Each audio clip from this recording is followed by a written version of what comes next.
Buenas noches. Les damos la bienvenida a este espacio de IntelliJuris y Más que Litigios en la serie Democracia y Elecciones. Pues como ya lo hemos venido haciendo en estos últimos programas, vamos a continuar con las reflexiones en torno a la elección judicial que pues el próximo 1 de junio estará convocándonos a la ciudadanía a elegir a las diversas personas que integrarán diversos cargos en el Poder Judicial. El día de hoy queremos analizar los perfiles de las personas que están en la boleta electoral y que aspiran a hacer o a impartir justicia. Y para abordar este tema, pues el día de hoy contamos con dos invitadas y un invitado. Está con nosotros Marcia Itzel Checa Gutiérrez. Ay, Itzel, siempre te digo Itzel, no Marcia. Pero bueno, Itzel, bienvenida Itzel. Es un gusto que estés aquí con nosotros. Ella es coordinadora del Encantada. observatorio. ¿Perdón? Perdón, Eres, dije encantada. perdón, eres coordinadora del Observatorio de Designaciones Públicas que promueve artículo 19 y Fundar, Centro de Análisis e Investigación. También contamos el día de hoy con la presencia de Víctor Gutiérrez. Víctor es director de estratégico de Disentir AC. Bienvenido, Víctor. Gracias por participar con nosotros. Hola, Y muchas gracias. gracias. Y también el día de hoy nos acompaña Mariana Niembro.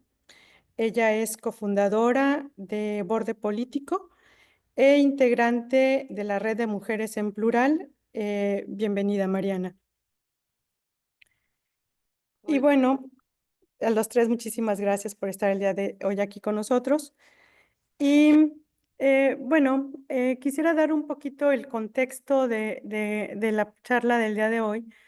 Y después iniciaríamos con las participaciones de nuestras invitados y nuestro invitado. Y bueno, como ya lo mencioné, el próximo 1 de junio se llevará a cabo la jornada electoral en la que se va a renovar el total de la Corte. Vamos a elegir un nuevo órgano judicial, que es el Tribunal de Disciplina. Vamos a elegir también dos magistraturas a la Sala Superior y igualmente se van a elegir pues las integrantes de las salas regionales del Tribunal Electoral del Poder Judicial de la Federación. Pero también se van a elegir las magistraturas, los magistrados de circuito y los jueces de distrito del 50% del Poder Judicial. Pero adicional a eso, también vamos a tener elecciones locales para elegir a diversos integrantes de los poderes judiciales en 17 entidades federativas. Esto hace un escenario en el que tenemos un gran número de candidatos y es importante recordar un poco cómo llegaron esos candidatos a las boletas electorales.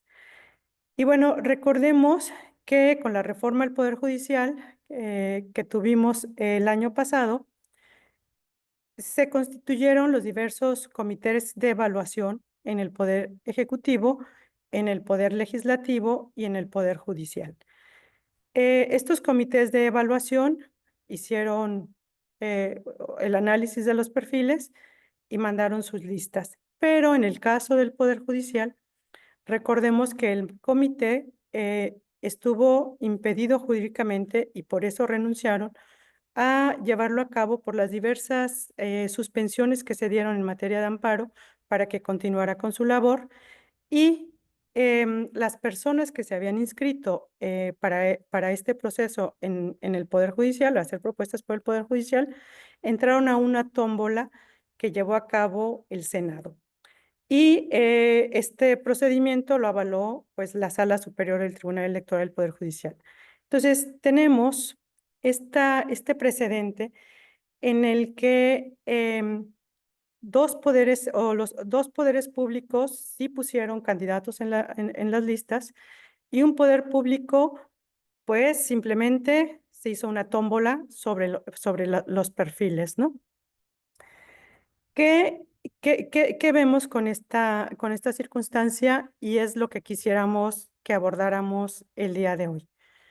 Eh, pues se inscribió muchísima gente y los filtros aparentemente en los comités no fueron lo suficientemente rigurosos para evitar que candidatos que posiblemente no cumplan con el perfil por diversas circunstancias, algunos se está hablando que tienen antecedentes penales, que tienen algunos vínculos con algunas organizaciones criminales, etcétera, estén ahí en las boletas y eso hace muy riesgoso esta elección. Recordemos que un buen juez tiene que ser un juez, además de imparcial e independiente, tiene que tener un pleno conocimiento, un gran conocimiento del ordenamiento jurídico. ¿Por qué? Porque a través de su análisis crítico va a decidir sobre los hechos que les planteen las partes, sobre las pruebas que les planteen las partes, va a decidir sobre una pensión alimenticia, sobre una pérdida de patria potestad, sobre pérdida de una casa, de un arrendamiento, etcétera. Pues es la justicia más inmediata que nos toca a la ciudadanía.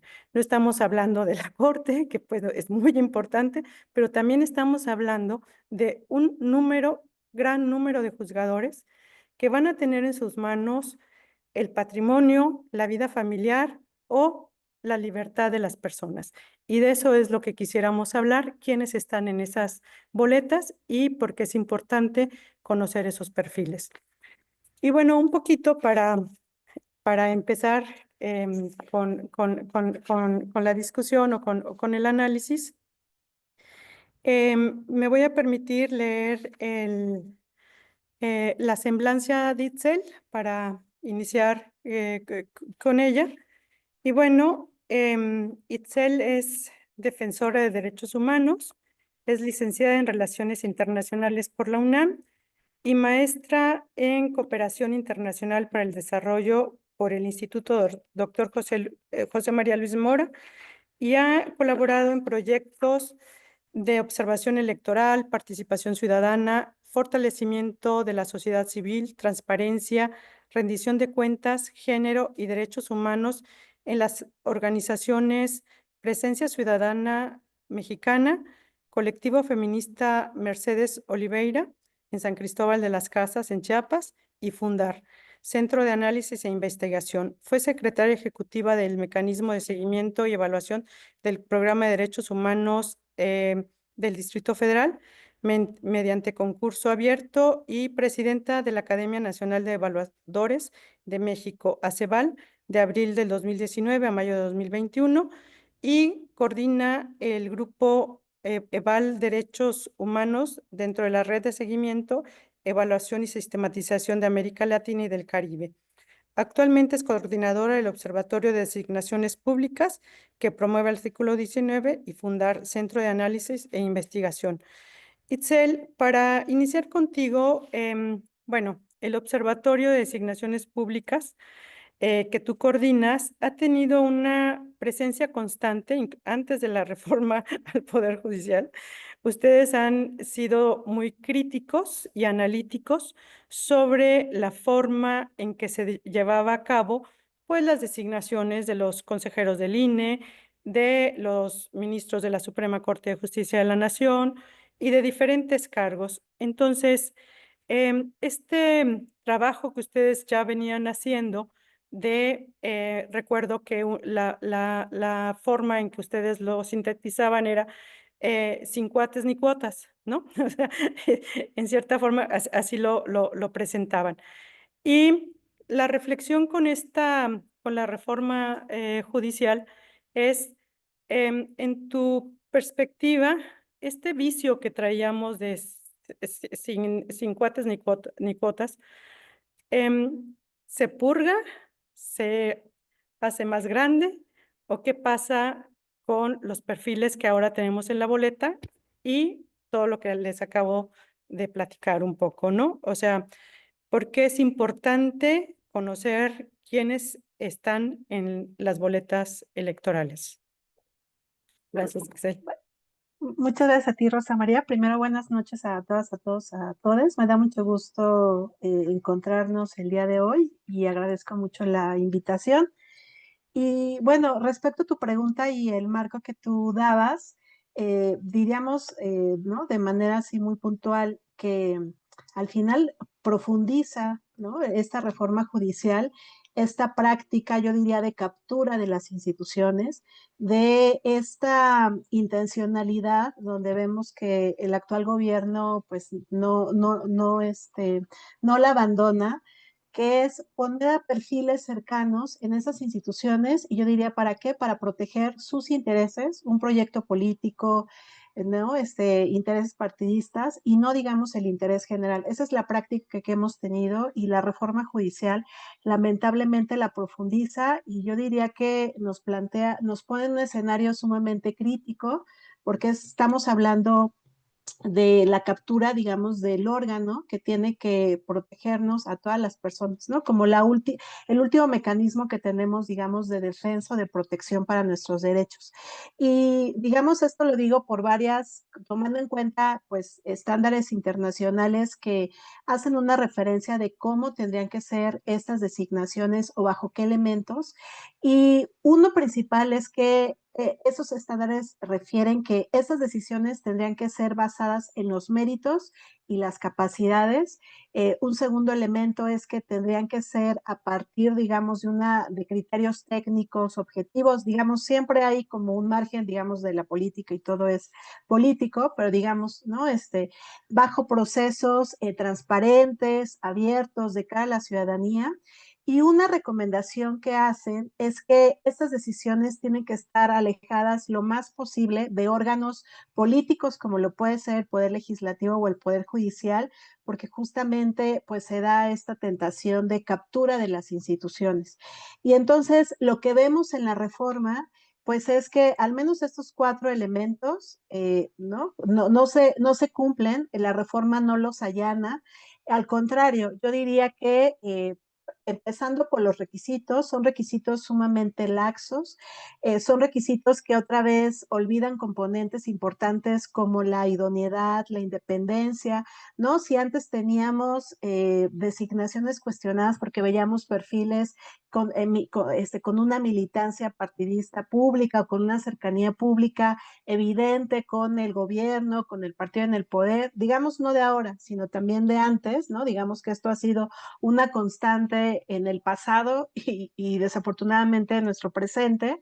Entonces, vemos que estos requisitos, o sea, el cambio es a una flexibilidad casi ridícula, ¿no? Donde lejos de poner el énfasis en cómo aseguras la independencia, la integridad, la experiencia, entonces lo que hace la reforma es poner como requisito que tengan un promedio de calificación, que tú presentes ciertas cartas de recomendación, ¿no? De tu familia, vecinas, vecinos. Es decir, no porque eso sea mal, sino que es insuficiente y en realidad no son requisitos que nos permitan tener a los perfiles más adecuados. La otra es, como tú señalabas, el mecanismo de selección o de preselección, ¿no? Estos comités de evaluación que se establecieron para cada poder, pues en realidad la heterogeneidad o digamos la poca claridad para su integración también los hizo fácilmente capturables con perfiles cercanos, sobre todo en el caso de el comité del Poder Ejecutivo y del Poder Legislativo, ¿no? Vimos perfiles muy cercanos al gobierno y al proyecto político que ahora está en el poder, y eso al final de cuentas, pues sesgó, ¿no? O al menos no da confianza de imparcialidad, de un trabajo independiente y eso pues lo vimos en las listas. Y esta, digamos, hubo una heterogeneidad porque no hubo claridad en la reforma de cómo iban a evaluar, entonces cada comité lo podía hacer como quisiera. Y entonces lo que vimos es que había comité, por ejemplo, el judicial, que tenía más reglas, un poco más de rigurosidad para elegir o para definir estas listas, pero vimos, ¿no? Recuerdo mucho una entrevista pública que se hizo al coordinador del Comité del Poder Ejecutivo, donde él decía que, pues, ¿para qué queríamos puntajes o para qué queríamos elementos, ¿no? Si eso no ayudaba. Y entonces uno se pregunta, pues, ¿cuáles fueron los criterios, ¿no? Y tenemos hace días, ¿no? Todo un caso que se puso en medios, donde se sacó y se hizo público que un integrante de ese comité justamente renunció porque, ¿no? Pues estaba denunciando, eso se hizo público ahora, o sea, en el momento, ¿no? En su trabajo que fue a finales del año pasado, no lo supimos, pero bueno, lo que se denuncia es que había, ¿no? Como toda la intención de poner, ¿no? Perfiles afines, al menos a la presidencia de ese comité. Entonces, esto nos confirma que en realidad yo digo que profundizó estas prácticas y sobre todo también por el número de responsabilidades públicas que se van a elegir ahora y también yo diría por el poco tiempo que se tuvo para valorar a los perfiles, ¿no? Nosotros decíamos, es imposible que en un mes se puedan revisar más de 15,000 expedientes de personas que se inscribieron, pero no sé si ustedes tuvieron oportunidad de seguir algunas entrevistas que hicieron desde el Comité del Poder Legislativo, ¿no? Que las pasaron por el canal del Congreso. O sea, era casi de, buenas tardes, ¿cómo está usted? 2 minutos para, ¿no? Le hacemos algunas preguntas sumamente mínimas, que yo diría que pues la entrevista de trabajo de cualquiera de los que estamos aquí o en otras responsabilidades ¿no? Digamos, de menor jerarquía, han sido mucho más robustas que estas que, ¿no? Son, digamos, quienes ocuparían las más altas responsabilidades en términos de justicia. Entonces, pues vimos, ¿no? Toda esta parte, digamos, con muchos vicios de la reforma judicial, yo diría bajo una promesa de democratizar una decisión que al final o en el fondo no la vamos a decidir o sea, no, digamos que eso va a ser al final, pero pasó por un proceso de preselección sumamente viciado, como bien lo señalabas, poco riguroso, poco exhaustivo, ¿no? Con mucha laxitud, con estos cuestionamientos de, ¿no? De las listas de un comité del Poder Judicial que ni siquiera pasaron ese filtro y el resultado que tenemos me parece sumamente lamentable porque tenemos, pues, ¿no? Más de 3,000, poquito más de 3,000 candidaturas, ¿no? Digamos, pensando en estas responsabilidades a nivel federal que se van a elegir, donde hay poco tiempo, la información puede ser insuficiente o es meramente formal, porque no nos da otros datos de sus cercanías con partidos políticos, con grupos de interés, ¿no? Las notas que están saliendo en casos de crimen organizado, es decir, hay perfiles sumamente cuestionados donde antes podíamos hacer toda una discusión, ¿no? Pensemos, por ejemplo, en el proceso para designar a una ministra y un ministro, pues había una decisión, una deliberación pública, no tan abierta, pero, ¿no? Como mucho más amplia para una posición y podían exponerse muchas cosas. Eh, y ahora, pues digamos, como para los 9 lugares tenemos, ¿no? 64 perfiles y entonces la información en realidad es muy complicada. Ahora revisar 3,000 candidaturas más, si en nuestros estados, en nuestras entidades federativas va a haber un proceso también estatal, pues, ¿no? Se va complejizando y yo insistiría como en estos tiempos. Entonces, nosotras, digamos, de otros procesos, cuando hemos visto estas carreras, estas prisas, esta poca seriedad, pues al final lo que nosotras decíamos o teníamos una hipótesis es que eran decisiones, ¿no? Que estaban tomadas a priori de esa designación y que entonces todo el proceso bajo el cual se llevaba era pues una simulación y mero formalismo porque ya estaba, digamos, el dedazo apuntando, ¿no? A un perfil en particular. Ahora, digamos, insisto, va a haber una elección, pero en realidad, ¿no? Por cómo está pensada la elección, pues es muy difícil que el voto cuente de manera, ¿no? O sea, como pura en su esencia y que pues más bien vamos a ver como esta movilización, ¿no? De estructuras pues partidistas para que eso se refleje, para que al final lo que se va a concluir es la captura de un poder que era lo que se quería ¿no? De manera anticipada, o era lo que estábamos nosotras valorando. Entonces, pues no, o sea, esta reforma judicial, yo diría, no resuelve o no ataca estas malas prácticas que han prevalecido en estos procesos. Al contrario, las va profundizando bajo una ola democratizadora. Y bueno, aquí lo dejaría, aunque creo que se fue Rosa María. Gracias.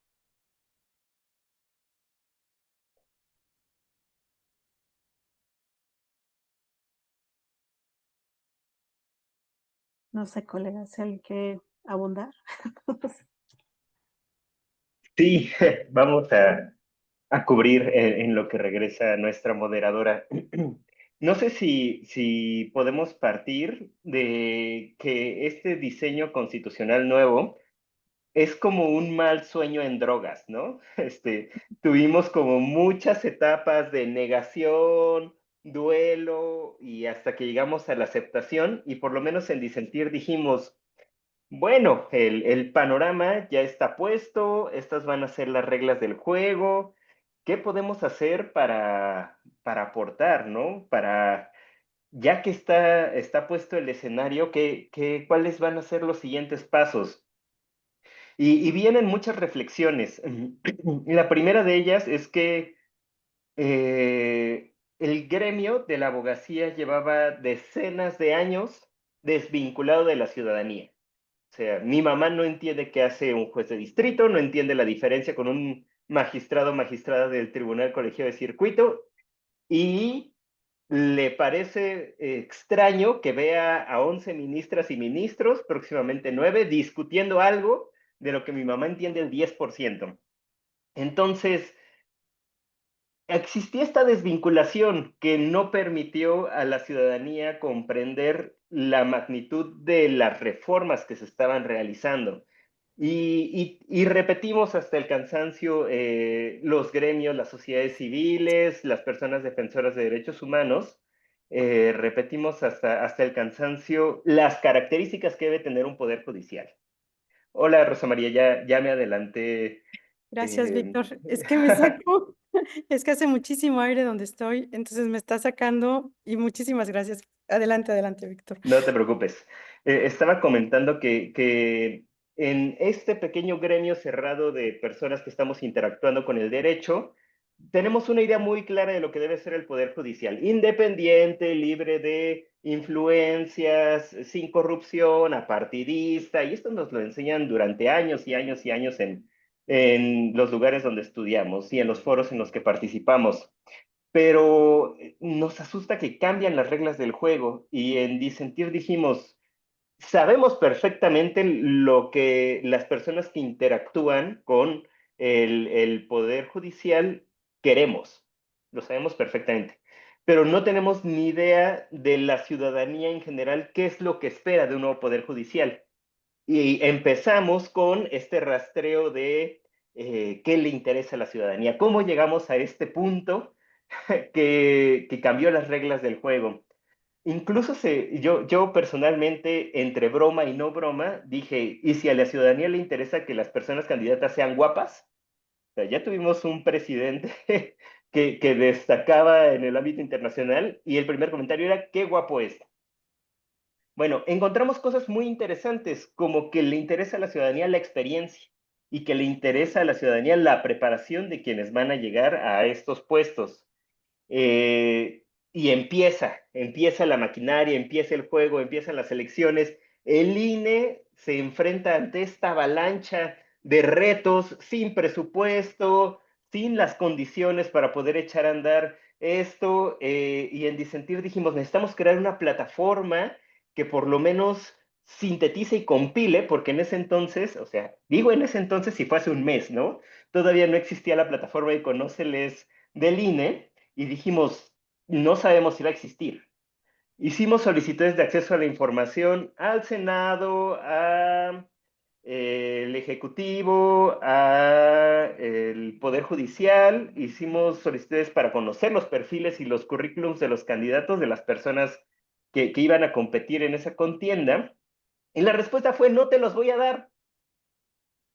Ya hay como incongruencias que nos encendían muchas alertas. ¿Cómo en un proceso democrático no voy a poder conocer ni siquiera a pues, la preparación, ¿no? Los currículums de las personas que van a competir? Y aunque pudiera conocerlas, son cientos, son miles.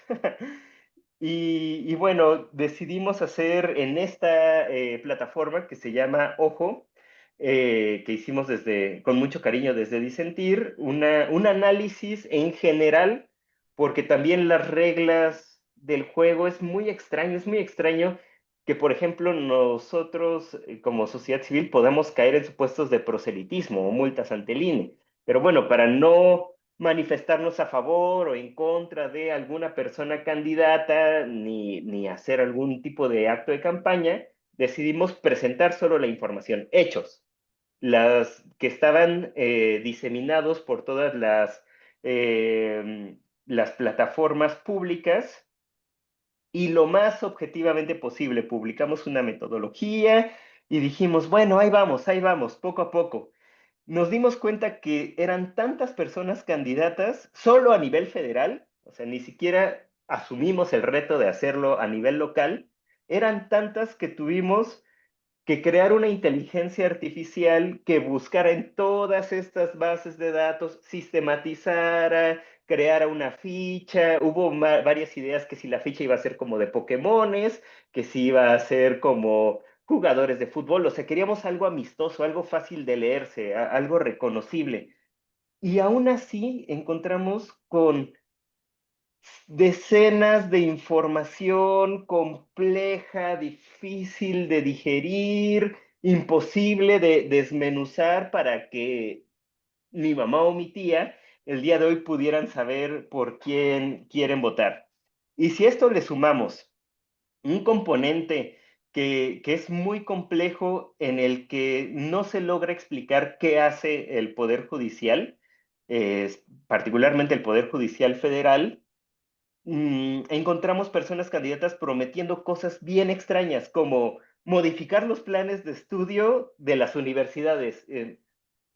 Pues no sé, no sé, me sorprendería si mediante una sentencia se ordenara esto así, nada más porque era parte de la agenda de la persona juzgadora. Nos encontramos con que van a acabar con el nepotismo y la corrupción. No sé, o sea, cambia el discurso a un punto en el que parece que las personas candidatas intentan llegar a la gente con la agenda que le ha interesado siempre a la ciudadanía, pero que poco o nada tiene que ver con su labor del día a día, su labor jurisdiccional, que además es valiosísima. La protección de derechos humanos y la tutela a través del Poder Judicial ha avanzado en muchísimas agendas en nuestro país, desde derechos sexuales y reproductivos, matrimonio igualitario, derecho a la salud. En verdad ha sido un pilar muy importante que ahora no sabemos qué va a pasar. O sea, a partir de junio, ¿qué va a pasar? El día de hoy, todavía a 21 de mayo, tenemos un poder judicial que había sido constantemente capacitado, que había tenido precedentes, que era obligatorio ese piso mínimo de derechos que nos costó construir durante cientos de años, 11 épocas, le dice el Poder Judicial, y todavía en el día a día, quienes nos dedicamos al litigio estratégico, tenemos esta curva de explicación de qué es interés legítimo, por favor, acepta mi caso, son derechos humanos, es derecho a la salud, es derecho a la educación, y cuesta trabajo romper esta barrera, aún así, aún teniendo toda esta capacitación, evaluaciones y estas credenciales que el día de hoy cuentan nuestras personas juzgadoras, cuesta trabajo. Imaginemos quienes llegan desde cero. O sea, ¿qué va a pasar? O sea, puedes tener tu 9 en juicio de amparo hace 15 años, como lo tengo yo, y eso no significa que sepas elaborar una sentencia. Conozco personas litigantes brillantes que por azares de la vida cuando tenían 19 años sacaron 6 en procesal civil y eso no tiene nada que ver con la preparación que tienen el día de hoy y las abogadas brillantes que son, como no tiene nada que ver con la labor jurisdiccional que se desempeña. Entonces hay una preocupación que siendo realistas podemos asumir como volver a empezar desde cero esta curva de aprendizaje para poder volver a fortalecer el poder judicial. La verdad es que no sé ni siquiera si quienes aprobaron estas reformas podían dimensionar la magnitud de lo que fue modificado y el reto que se nos viene a continuación. Termino mi participación rápido diciendo que es una avalancha de información. O sea, por más buenas intenciones que tuvimos desde sociedad civil, de tender estos puentes hacia la ciudadanía, de crear espacios, de hacer debate, de artículos, donde explicábamos con analogías qué hace cada una de los pisos del Poder Judicial, cómo se construye, uy, la diferencia entre fuero y materia.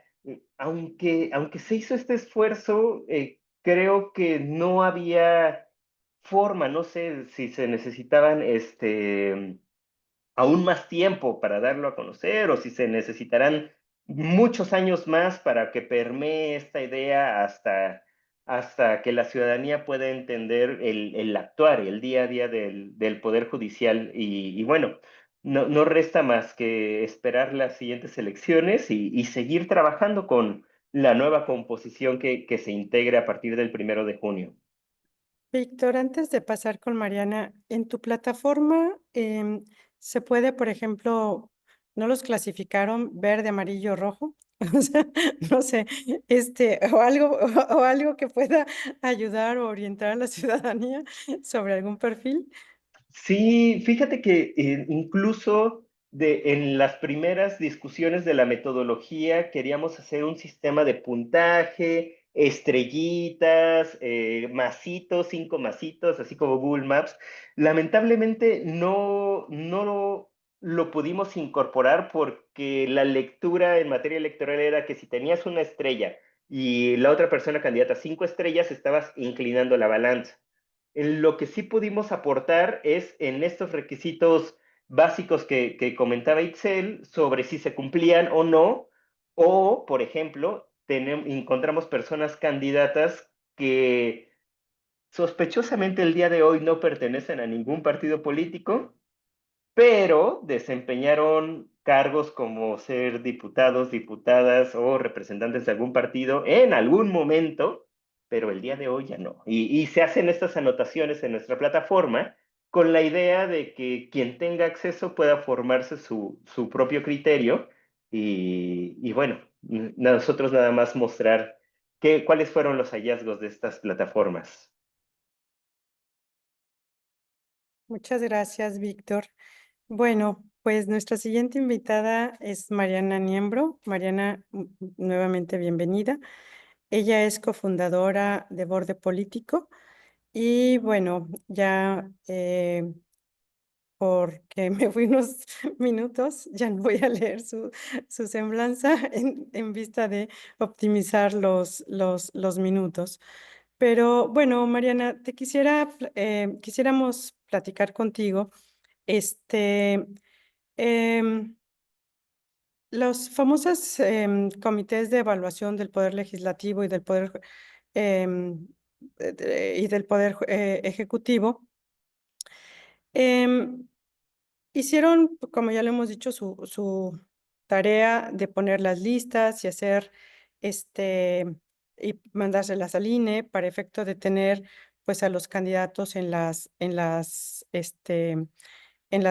boletas electorales, ¿no? Pero la gran inquietud es, em, o lo que se ha discutido en el ambiente público, es yo como ciudadano, ¿qué tendría que observar o qué elementos tendría yo que analizar? Está la plataforma Conócelos, está lo que han hecho otras instituciones, pero ¿qué tendría que mínimamente eh, revisar, googlear a la persona? Este, ¿qué podría hacer un ciudadano, pues, para tener un voto informado y ejercer efectivamente y libremente este derecho tan importante que es votar? O sea, ese sería como que nos dieras un poco el contexto de lo que ha hecho tu organización, de los aportes que han tenido, pero también, ¿qué le diríamos a un ciudadano de qué elementos mínimamente tienes que analizar? ¿Sí? Muchas gracias, Rosa María. Qué bonito regresar a Sociedad Civil y ver a mis colegas de regreso aquí. Gracias por la invitación. Em, sí, o sea, bueno, creo que voy a contestar tu pregunta y voy a retomar algo que ya traía preparado y como para complementar y agregar más a lo que mis colegas ya dijeron. Eh, Creo que ya las personas que ya decidieron ir a votar, ¿no? Porque hay toda esta discusión de si ir a votar o no ir a votar, ¿no? Me parece que las que ya lo decidieron, creo que, pues eso, tienen que obviamente votar con información, ¿no? Tratar de encontrar en todas estas plataformas que ya nos mencionaron y en Google y en todos los medios que podamos, ¿no? Encontrar quiénes son estas personas, ¿no? ¿Qué piensan, por ejemplo, o sea, si ya fueron personas juzgadoras o si tienen vínculos políticos o yo qué sé, o sea, como en su perfil público, en internet al menos, o sea, qué piensan, ¿no? Sobre las cuestiones que más nos importan, ¿no? ¿Qué piensan sobre la pluralidad? ¿Qué piensan sobre el derecho a la protesta, sobre los derechos, ¿no? Yo buscaría, por ejemplo, si tienen historial de abusos de poder, ¿no? O si hay alguna decisión regresiva dentro de su actuar político o su trayectoria profesional. Creo que esto, o sea, votar sin información es reforzar una simulación democrática y a eso quiero ir y ahondar, ¿no? Me ha pasado de todo. Por supuesto que en los círculos en donde pues me muevo, pues sí hay una crítica, ¿no? De pues que esta no fue la reforma judicial que necesitaba el Poder Judicial para verdaderamente cumplir y garantizar el acceso a la justicia de las personas. Pero también hay otra parte de la población, ¿no? Y sí me he topado con, no sé, por ejemplo, de yo voy a tachar todos los que vengan de Poder Judicial, esos ya los voy a eliminar, ¿no? Entonces, en ese sentido creo que hay que abonar, ¿no? En eso que dicen mis colegas, ¿no? Que son personas que necesariamente el voto pues no garantiza que lleguen los perfiles idóneos. ¿Y por qué se necesitan los perfiles idóneos? Me parece que creo que ahí ya ahondaron ellos y creo que dieron como todos los elementos de por qué necesitamos tener personas que sepan, como dice Víctor, ¿no? O sea, que sepan tener sentencia, que un 8 de promedio no te garantiza, ¿no? Y como toda la complejidad también, que creo que eso no se ha explicado, ¿no? Toda la complejidad de las personas y los perfiles que se van a elegir, como tú lo dijiste al principio, ¿no? O sea, no solo es la Suprema Corte, que son pues, como los más visibles o lo que sea, sino que son jueces de distrito y en todas las materias, ¿no? Y todo lo que eso implica y que tú, patria potestad, que tú, cualquier de estos casos, porque pues hablamos como de justicia y tal vez la banda como que ubica tal vez lo penal, más lo penal, pero está lo civil, está lo mercantil, ¿no? Hay muchas materias, entonces como un poco ir a la urna con todo este contexto me parece muy importante, pero quiero regresarme un poquito a lo que decía, ¿no? De esta narrativa de la democratización que a mí me parece súper riesgosa y perversa, eh, porque pues sí, muchas personas, o sea, y la narrativa con la que se impulsó esta reforma judicial, pues es democratizar el Poder Judicial. ¿Y qué implica eso? ¿No? ¿Qué implica democratizar el Poder Judicial? Y creo que se está reduciendo, obviamente, al voto popular, ¿no? Y entonces eso o sea, democratizar al Poder Judicial creo que va mucho más allá de elegir a los jueces por voto popular, ¿no? Requiere, o sea, necesitamos preguntarnos como o sea, como un poco cuando uno vota para los cargos de representación política, ¿no? Como yo estoy eligiendo, personas para el Congreso, ok, pero eso, o sea, la democracia, ¿no? Procedimental, pues no se queda ahí, sino hay democracia después del voto y como un poco pensar, ok, vamos a ir a votar y después de ahí, ¿qué pasa? ¿No? Y ahí es en donde creo que tenemos que llevar también una reflexión mucho más profunda a la urna, ¿no? Es qué significa verdaderamente democratizar un órgano como, o sea, un poder como el Poder Judicial y cómo vamos a medir si lo logramos, ¿no? Porque yo creo que también ahí viene un montón va a venir un montón de frustración, ¿no? Ejercer el voto y ver que no sucede nada o qué va a suceder. Entonces, un poco también atendiendo a la pregunta con la que, ¿qué está haciendo Borde, ¿no? Un poco, esto lo pensamos en Borde a partir de pensar, de revisar como, o sea, el trabajo que hemos hecho. Y nosotros básicamente nos dedicábamos al inicio, como que empezamos a medir al poder legislativo, porque era el poder de representación política por excelencia, ¿no? Pero ahora tenemos ahora el poder judicial que también se va a votar. Entonces, un poco quiero dejar como esta reflexión de qué vamos a hacer después de ejercer ese voto, que yo creo que también es parte de lo que tenemos que llevar como reflexión al ejercerlo, ¿no? O sea, es cómo vamos a medir si esto funcionó, si votar a las personas tiene un efecto democratizador, ¿no? Para el Poder Judicial. Entonces, digo, creo que ya lo dijo Itzel, ¿no? El diagnóstico con el que se hizo la reforma judicial y los perfiles, o sea, sabemos cómo se hizo, ¿no? Cómo fue el proceso y que evidentemente esta no es una reforma que necesitara el Poder Judicial, o sea, no garantiza el acceso a la justicia, ¿no? Pero entonces, creo que eso, hay que ir pensando que elegir por voto popular no es garantía de tener una justicia sustantiva, ¿no?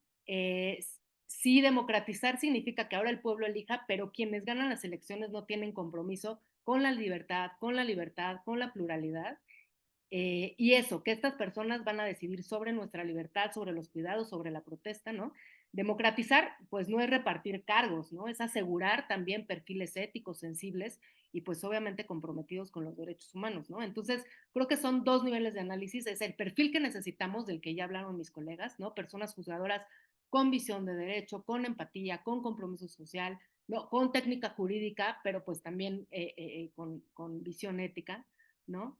Eh, y creo que eso, por eso es importante ir a las urnas, si ya decidimos votar, ir a las urnas y buscar la mayor información posible para poder ejercer este derecho.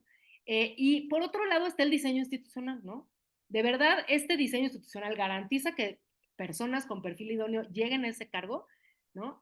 Si no, pues yo creo que la elección pues, es un obstáculo más que una solución, pero ¿cómo vamos a saberlo? Pues definitivamente vamos a tener que, desde las organizaciones, y lo digo por Borde, pues como pensar e imaginar qué indicadores, qué información vamos a poder tener para ver si esa narrativa democratizadora del Poder Judicial, pues se cumple o no con esta elección, ¿no? ¿Cómo vamos a hacer ver si el voto, o sea, el voto es un paso, pero debemos dar de seguimiento a las decisiones que toman estas personas, pues que ya entraron pues a un espacio de representación política que antes pues no teníamos, ¿no? Y luego, pues eso, pensar, creo que la tarea, y por ejemplo en Borde, ¿no? O sea, como antes evaluábamos a las personas legisladoras porque la democracia va más allá del voto, ¿no? Y entonces para nosotros el Congreso es el espacio de deliberación política, ¿no? Y las personas, pues las que te representan, pues te tienen que representar ahí cómo te representan y cómo lo medimos, ¿no? Entonces, yo creo que ahora, pues hay que imaginar, además de, me parece que de parte de la sociedad civil, pues es no soltar, ¿no? No soltar que necesitamos perfiles idóneos, que este diseño institucional, este diseño de la reforma no permite que lleguen los perfiles idóneos y eso me parece que incluso, digo, personas de la mayoría del partido mayoritario en el Senado han dicho, se les colaron no sé cuántos perfiles, ¿no? Entonces creo que hay medianamente un consenso de que este diseño institucional no lleva los perfiles idóneos y creo que lo primero es no vamos a soltar, no hay que soltar nunca el tema y insistir en que estos perfiles debe de haber una mejor reforma al poder judicial. Pero más allá de eso, pues eso, ¿cómo vamos a evaluar si la reforma cumplió con esta intención democratizadora? Y me parece, ahí sí, la verdad, empezamos a pensar, justo gracias por este espacio, como que nos dimos a la tarea de reflexionar el equipo y dijimos, está bien perverso, ¿no? Porque ¿quién va a ser el juez? ¿Quién va a ser el mejor juez? ¿El que meta más gente a la cárcel? ¿El que no dé amparos? ¿El que dé amparos? ¿No? O, o sea, si medimos el número de amparos con, no sé, contratos de autoridad, pues ¿quién se va a aventar, ¿no? Emitir estos amparos teniendo un tribunal de disciplina, ¿no? O sea, me parece que, de verdad, todos los indicadores y todo lo que empezamos a pensar de qué es lo que viene después de la elección, que tenemos tarea de reflexionar y de ver estos indicadores. Digo, además de obviamente exigir dentro, pues acceso a la información para poder nosotros evaluar, ¿no? Si verdaderamente está, cómo impacta, ¿no? La elección de estas personas y de no haber garantizado un diseño institucional que nos lleve a los perfiles idóneos que estén en la boleta, ¿no? No sé, cumplimiento de sentencias, número de litigios estratégicos, ¿no? O sea, ¿qué información vamos a necesitar para evaluar, ¿no? Pero justo a mí me asustó mucho, pues, el aumento del punitivismo, ¿no? Por querer garantizar el acceso a la justicia, no sé, pensábamos, pues sí hay que hablar, ¿no? Obviamente con las personas usuarias del sistema de justicia, pero pues con las partes, ¿no? Porque pues obviamente si una persona tiene una sentencia muy punitivista, pues va a estar feliz, pero pues qué tal que se violó el proceso. En fin, me parece que aquí ya nos vamos a un montón de cosas que hay que pensar para ver eso. Eh, y justamente que nos lleven a evaluar si esos perfiles que llegaron y que se eligieron en las urnas, pues si eran los idóneos y si se cumple o no con esta narrativa democratizadora que obviamente pues digo, desde sociedad civil y desde Borde, que también forma parte de colectivos que acompañó esta reforma judicial, pues sabemos que no era la que se necesitaba, ¿no? Pero nada más ya para cerrar, tampoco hay mecanismos legales que obliguen al Poder Judicial a democratizarse, hay que decirlo. Entonces, me parece que es una agenda que vamos a tener que seguir insistiendo, ¿no? La oportunidad ciudadana, ¿cuál es? Exigir perfiles, pues, éticos, pedir rendición de cuentas. Yo creo que seguir incidiendo en la construcción de una justicia digna, exigiendo espacios participativos y como decía anteriormente, pues no soltar la discusión del Poder Judicial que queremos y necesitamos centrar en el perfil idóneo y el diseño institucional que permita que esos perfiles idóneos lleguen. Y pues bueno, la democracia no es solo elegir, ¿no? Es decidir con conciencia y construir con participación. Entonces, me parece que ahí está como que lo que tenemos que llevar a la reflexión es, y es un montón de chamba, porque pues, son un montón de candidatas y candidatos, ¿no? O sea, no solo tenemos que googlear y encontrar la información, porque obviamente pues en plataforma, no sé, la plataforma del INE, pues me decía una amiga, oye, todos dicen que van a garantizar el acceso a la justicia, ¿no? Que mi oficina va a estar abierta, y pues eso no hace una diferencia y eso no te da información para poder tomar una decisión, ¿no? Entonces, obviamente vas a necesitar googlear e investigar a estas personas y eso pues nos quita un montón de tiempo y si de por sí tenemos poco tiempo para ejercer la ciudadanía, pues entonces, pues eso, yo creo que no hay que dejar de exigir que necesitamos más información para poder tomar mejores decisiones como ciudadanos, ¿no? Y pues bueno, hasta aquí. Muchas gracias, Mariana, muy amable. Me quedo con tu reflexión del día después, ¿no? O sea, también lo señalaba ya Víctor, este, ¿qué viene en el día después? ¿Qué poder judicial vamos o se va a construir después del 1 de junio? Y estos ejercicios de análisis y esta valerosa participación ciudadana que realizan todos ustedes desde sus respectivas organizaciones, pues creo que es un ejercicio que no podemos dejar de lado, ¿no? Yo creo que hay que seguirlo y hay que seguir incentivando y teniendo espacios de discusión sobre estos temas. Pero antes de concluir, me gustaría que hiciéramos una segunda ronda para algunas preguntas y algunas conclusiones que están por aquí, que nos está poniendo nuestro auditorio. Y bueno, me gustaría empezar con Itzel. Por ahí nos preguntan que qué opinión se merece pues, lo que está en la discusión pública de si ir o no a votar, ¿no? Hay en el número de artículos, unos excelentes artículos en los que nos están dando una serie de razones por las cuales, pues, se decantan por no ejercer el voto, ¿no? Otras voces, obviamente, están tratando de incentivar que las personas acudan a votar. ¿Qué opinión tienes al respecto, Itzel? Y yo apunto solamente una reflexión. Em, Entiendo perfectamente las razones y comparto al 100 los puntos de vista de no ejercer el voto, pero creo que también el vicio que se puede dar el 1 de junio de movilizaciones por parte de partidos políticos va a dejar a la ciudadanía aislada si no se ejerce el voto. Pero bueno, yo ya me adelanté, Itzel, ¿tú qué opinas? Pues es la pregunta del millón. Yo diría que, pues no hay una respuesta acertada, o sea, porque, digamos, partiendo en democracia es una decisión individual si quieres ejercer este derecho o no. Coincido con lo que dice Mariana de que, pues al final lo ideal es, ¿no? Hacer como un examen concienzudo y con información para ver si lo vas a ejercer o no. Digamos, yo en términos personales sí tengo un dilema, o sea, mi postura inicial es, pues, de no votar, ¿no? Bajo el escenario de que pues no me parece que sea el mecanismo, o sea, no considero que sea el mecanismo para elegir al Poder Judicial, ¿no? Porque me parece que no tiene un carácter representativo, que la reforma y cómo se fue desarrollando y su implementación tiene demasiados vicios, ¿no? O sea, en realidad me parece, ¿no? De alguna forma, pues a afianzar como este proceso de simulación, que me parece que no es un ejercicio democrático como tal o donde el pueblo no va a elegir. Yo hacía, por ejemplo, trataba de hacer una revisión, ¿no? Decía, bueno, pero si sí voy a votar, lo anularía, me iría por algunos perfiles y tenemos, o sea, a nivel federal solamente como 3,000 y cachito, es casi 3,200 candidaturas, ¿no? Si tú o sea, si una persona se dedica exclusivamente a revisar esos perfiles de manera concienzuda, que me parece que sería la forma de ejercerlo, decir, a ver, para ministra voy a votar por este perfil o no voy a votar por él, porque en realidad hay muchos, o muchas que no se conocen, ¿no? O sea, en realidad, a lo mejor hay algunas muy visibles, pero o sea, la mayor parte yo diría que para mí al menos es desconocida.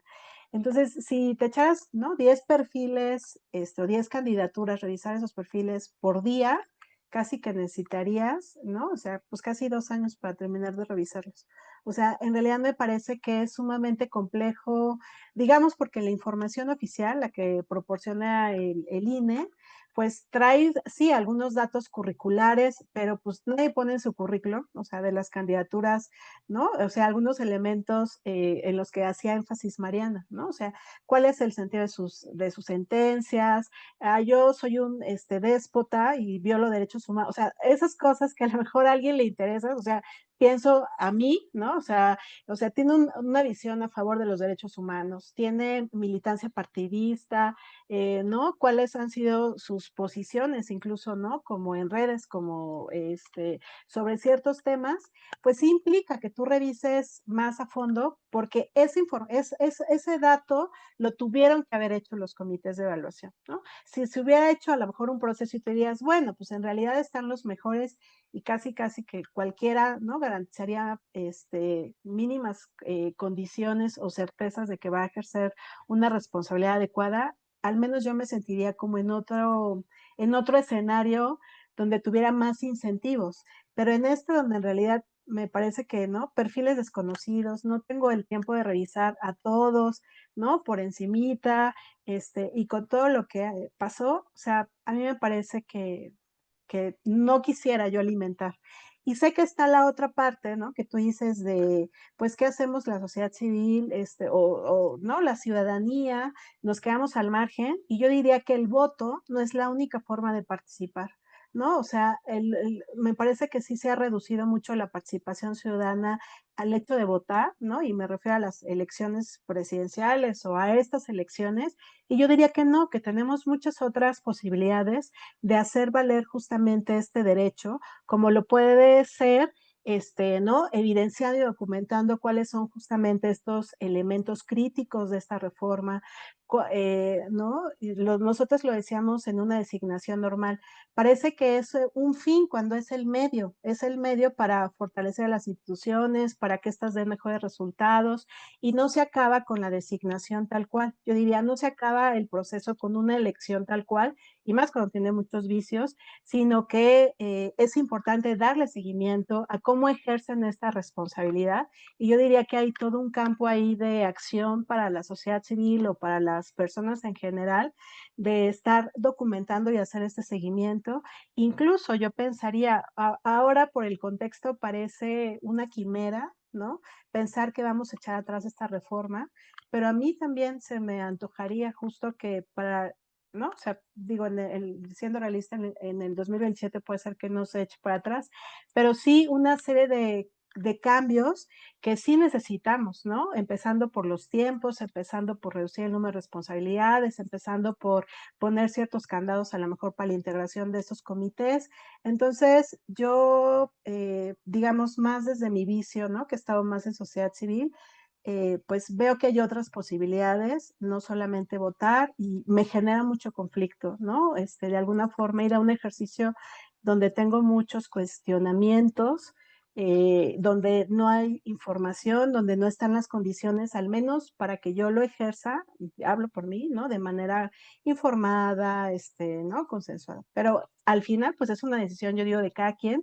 Y yo diría que, ¿no? Porque también estamos en un escenario muy polarizado, ni una es mejor que la otra. O sea, yo diría que ahora sí que en este escenario de libertades, ¿no? Y lo que conlleva, pues cada quien, ¿no? Decide si ejerce o no ese derecho o de otra forma o cómo, ¿no? Pero pues está difícil. Sí.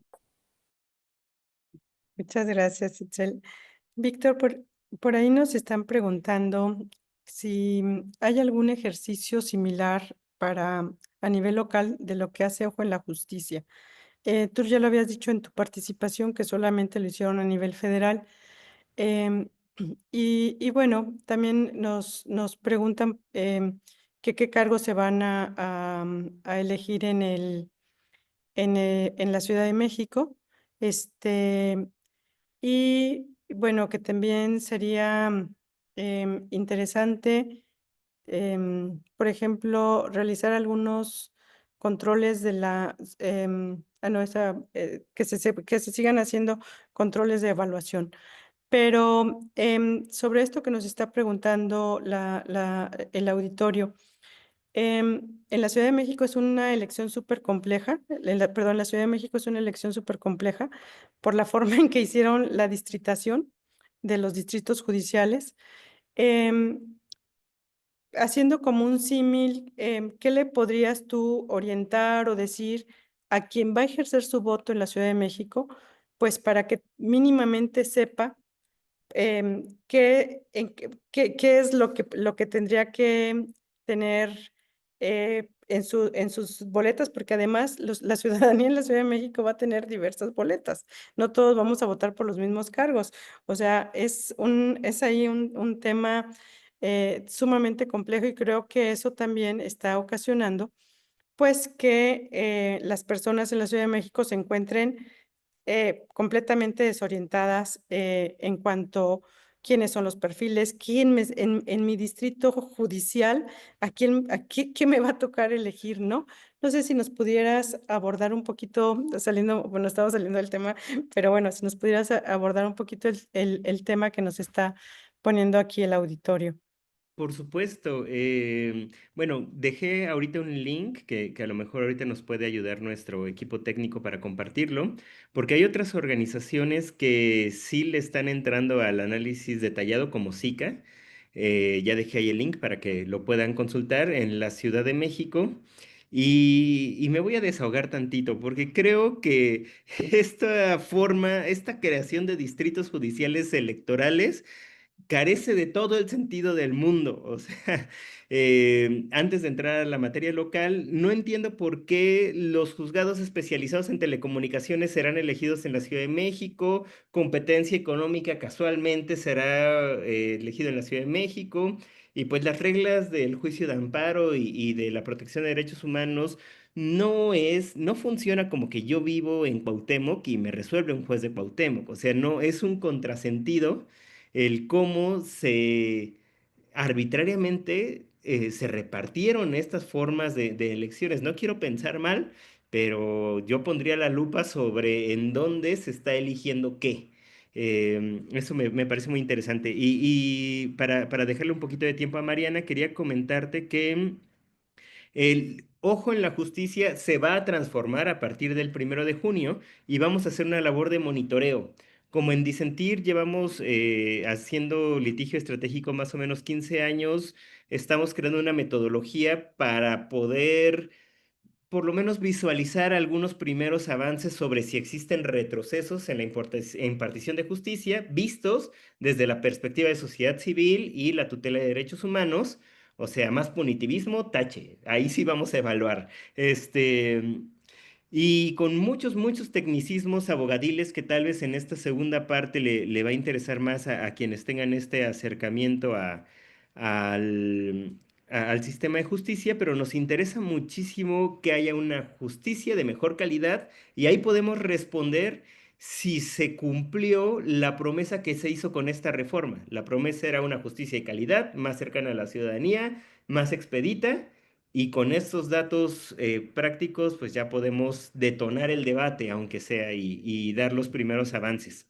Va a ser delimitado, va a ser en una agenda muy específica y girando en torno a derechos muy particulares, derecho a la salud, derecho a la educación, seguridad y justicia, pero ya les estaremos chismeando en otra ocasión sobre cómo va mutando nuestra plataforma. Supongo que ya tendrá que ser una labor permanente. Muchas gracias, Rosa. Muchas gracias, Víctor. Y bueno, Mariana, para cerrar, por ahí nos preguntan, y ya lo habías abordado en tu primera participación, que sería bueno seguir contando con el activismo posterior a la elección, contar con herramientas o creando plataformas que visibilicen lo que, estoy bien ciega, discúlpeme, lo que hacen una vez que tengan el cargo, ¿no? O sea, que era un poco lo que tú decías y lo que acaba de decir Víctor. Es importante, bueno, esto ya está, como quien dice, la realidad ya nos alcanzó, se ejerza o no el voto, pues finalmente habrá gente que vaya a ir a votar el 1 de junio y vamos a tener jueces electos ese día, ¿no? Entonces, la pregunta pues ahora es, ¿y qué sigue, no? En este ejercicio de análisis. Gracias, Rosa María. Qué buena noticia eso que dice Víctor, la verdad. O sea, que ya haya un planteamiento y una plataforma en la que, ¿no? En la que ya se vaya como a justo a medir y como él dice, ¿no? O sea, si ellos llevan tanto tiempo haciendo litigio estratégico como también tener información del antes y el después me parece fundamental, ¿no? Yo creo que, pues eso, justo como decían, no dejar el activismo, seguir, a ver, yo creo que una reforma democratizadora como la narrativa que se impulsó, pues sí o sí debe de garantizar espacios de participación, ¿no? Dentro del Poder Judicial y, pues sí, que apelen como a la justicia abierta, etcétera. Entonces, bueno, esa ha sido nuestra agenda siempre, ¿no? De la sociedad civil. Hemos estado siempre pugnando por incidiendo para, ¿no? Hacer política pública judicial, etcétera. Entonces, bueno, pues les tomamos la palabra y me parece que no hay que soltar ahí, ¿no? Y parte es, pues obviamente, incidir en este diseño institucional que evidentemente hasta las personas que lo hicieron dentro del Poder Judicial evidenciaron y dijeron que no funcionaba. Entonces, me parece que es una agenda desde el día siguiente, ¿no? Tener un posicionamiento claro desde sociedad civil diciendo cómo le vamos a hacer para garantizar que la próxima elección no tenga estos vicios de la actual, ¿no? Entonces, creo que sí se abre una agenda de incidencia muy amplia en este sentido. Y yo nada más quiero abonar un poco, metiéndome bien meticha la pregunta de Itzel. Estoy con ella, ¿no? Completamente. Y es el dilema que tenemos, pues, de ir o no ir, participar o no participar, ser funcionario de casilla o no, si no, ni siquiera van a votar, contar los votos, en fin, no me parece que es algo compartido en muchas personas, ¿no? Que nos cuestionamos. Yo solo les quiero decir, también tengo ese dilema, no lo he resuelto, ¿no? No voy a dar la solución, no hay solución, me parece que es algo como muy personal, como dice Itzel, pero sí me he dejado, me ha dejado pensando algo, ¿no? Pues estoy en chat, estuve un tiempo en la Suprema Corte y pues estoy en chats del Poder Judicial, etcétera. Y entonces, la verdad, a ver, o sea, esta reforma vino a cambiarle la vida a muchas personas que decidieron que su trayectoria profesional, su trayectoria de vida iba a ser en el Poder Judicial. Y hay personas que siguen aferradas a decir, ok, es una nueva realidad, pero yo me aferro porque yo para eso nací. Y pues sí, decidieron participar. Y por supuesto que no están a favor de la reforma judicial, pero tienen trayectorias, etcétera. Entonces luego sí me pongo a pensar, esta es una realidad que ya llegó, que es lo que hay, y entonces están estas personas, ¿no? Que decidieron seguir, aunque la realidad la cambió, pero y dispuestas a seguir, ¿no? Y cómo, pues, a ver a largo plazo o cómo le hacemos para ir modificando y regresar, ¿no? O modificar esto. Entonces, me rompe el corazón, o sea, a mí sí, o sea, estoy en una angustia porque digo, pues estas personas sí se la están rifando y están jugando. También hay unos perfiles, la verdad, muy buenos de pronto, ¿no? O sea, para quienes están en Oaxaca hay muchos buenos perfiles, ¿no? Yo no he encontrado tantos por acá, pero bueno, hay, ¿no? O sea, sí hay personas y digo, ¿no? O sea, porque pues también esos espacios se van a ocupar. Y entonces, ¿quién los va a ocupar? ¿No? Entonces, bueno, sí es un dilema muy personal, pero quiero dejar aquí mis dilemas y mis reflexiones para pues a ver si abonan algo, ¿no? Pero justo, los espacios se ocupan, se gana con un voto, así como las elecciones, ¿no? Y entonces, pues, así como siempre tenemos que votar por el menos peor, pues ahorita sí hay algunos perfiles buenos, entonces me parece que pues una ayudada puede ser, pero pues también luego despierto un día y digo quiero anular para que se quede pero nunca he estado del lado de la anulación porque pues mientras no, o sea, no sé si siquiera se vayan a contar, ¿no? Entonces, como que también siento que está perdido, en fin, perdón por no traer soluciones y más problemas, pero los quería compartir. Muchas gracias. Bueno, pues muchísimas gracias, Itzel, Víctor, Mariana, muchísimas gracias, sobre todo por su paciencia con esto que me fui, regresé y todo lo que pasó. Gracias, Víctor, por salir al quite inmediatamente y continuar con el diálogo. Y bueno, yo creo que la reflexión queda abierta y pues igual en algunos meses los estaríamos convocando para una segunda reflexión, una segunda plática, ya después o sea, como el día después, ¿no? O sea, ¿qué ha pasado? Dejemos que pase los cómputos, que veamos qué estaba sucediendo, pero sobre todo que ya ejerzan el cargo, que llegue el 1 de septiembre y que veamos, pues, qué es lo que está simbrando a nuestro país. Entonces, les estoy sacando casi un compromiso de un segundo webinario en unas próximas fechas. Entonces, no me resta más que agradecerles y buenas noches a todos los que nos siguieron y a todas las que se conectaron. Muchas gracias por estar aquí este día en esta discusión. Hasta luego.